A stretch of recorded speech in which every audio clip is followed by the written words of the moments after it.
monsieur Mouhamadou Moustapha Diagne ñu ngi lay nuyu. waaw maa ngi leen di fay bu baax a baax. nga nekk directeur formation ak communication bu ministère de l'éducation nekk en même temps président parti synergie républicaine. ñu bëggoon seet ak yow tey waxtaan.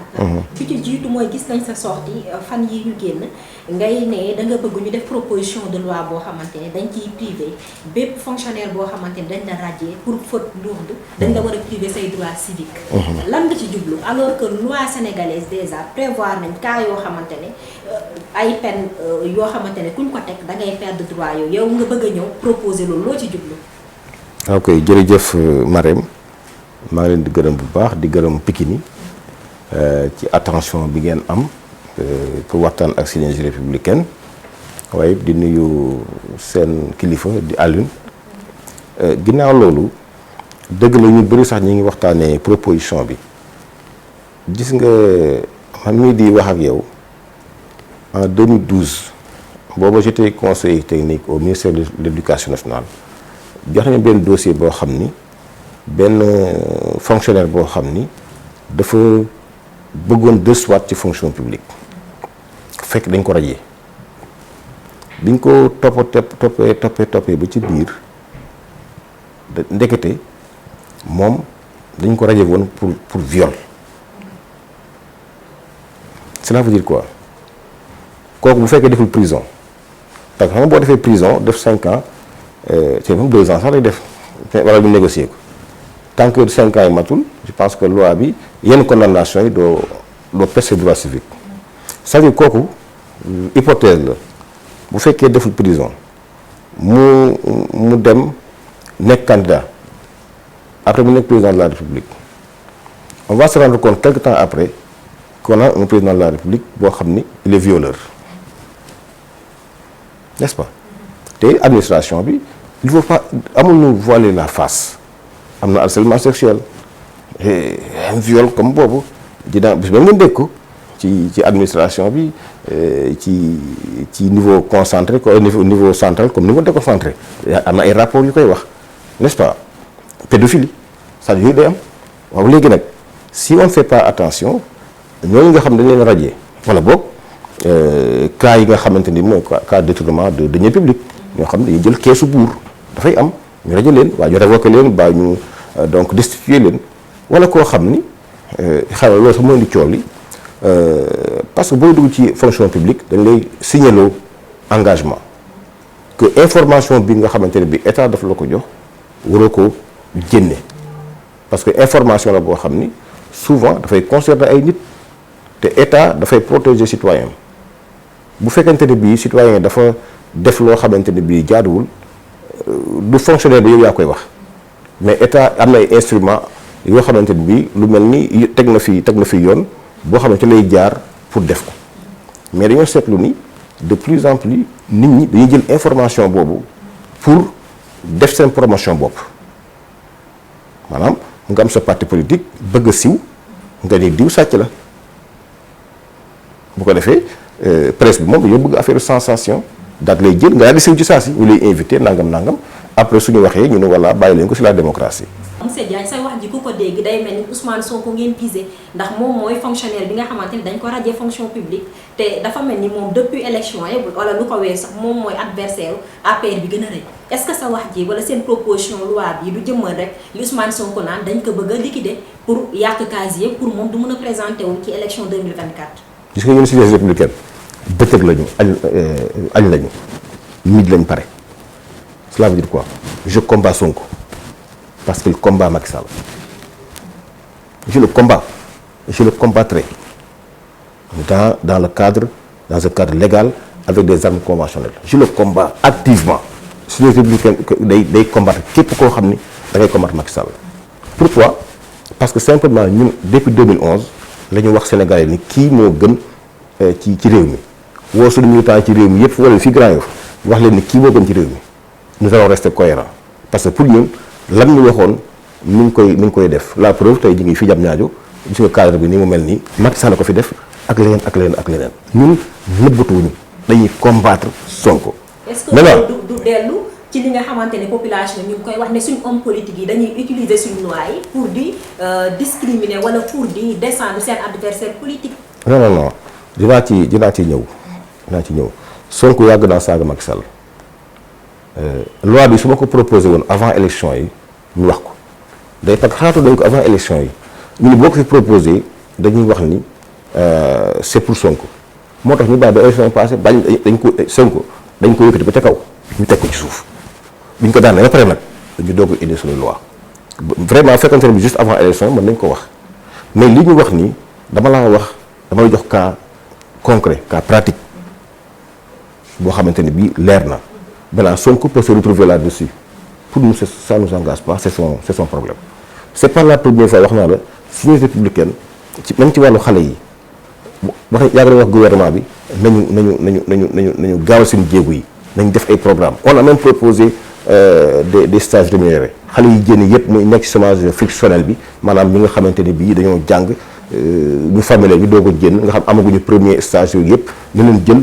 fay ay yóbbu leen ci entreprise yi entreprise jàngal leen liggéey état bi fay leen ay bourses yu demee noonu donc c'est pas la première fois ñuy def ay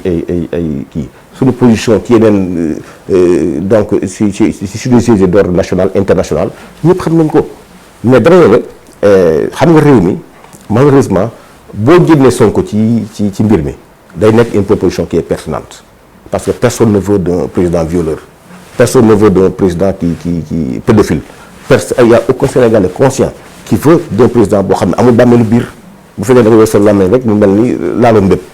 loo xam wax loo xamul wax di taqal gor ñi te yow suñu la woowee nga doo wuy ji yow dañu ko war a xool encore une fois synergie républicaine cette proposition là defu ko contre Sonko ou contre qui que ce soit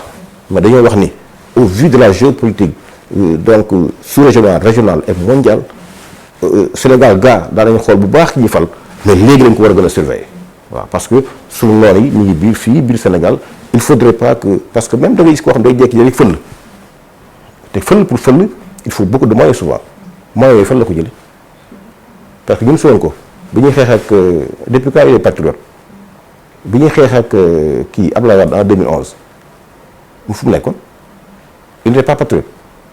su nekk Abdoulaye Wade bëgg jël réew mi jox ko doomam fu mu nekkoon il n'était pas patriote moom la ñu fay di jaay suuf ñoom Farba Ngom ak ñoom Diop si mën di jaay suufu Sénégal yi fii ci Almadi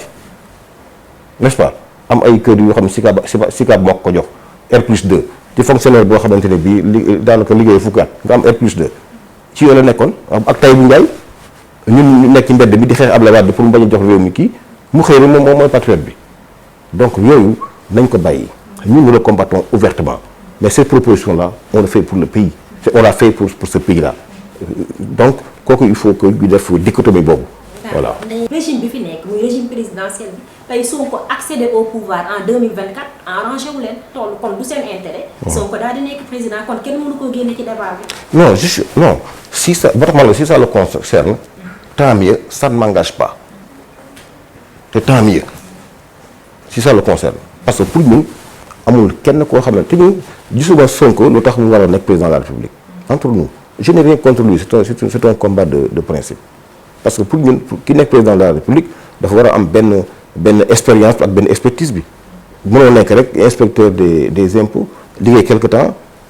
voilà mosoo nekk directeur mosoo nekk chef de division mosoo nekk chef de service mosoo nekk ministre mosoo nekk voilà xëy rek nekk président de la République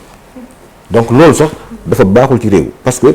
léegi pour président de la République politique la doyatul il faut une expertise boo xamante ni mooy permettre parce que réew yi yor ni ay réew yu fragile lañu c'est pas n'importe qui moo fi toog rek de cette façon n'importe qui fera n'importe quoi donc pour vous dire que wax naa la ko nous Sonko nous le combattons parce qu'il nous combat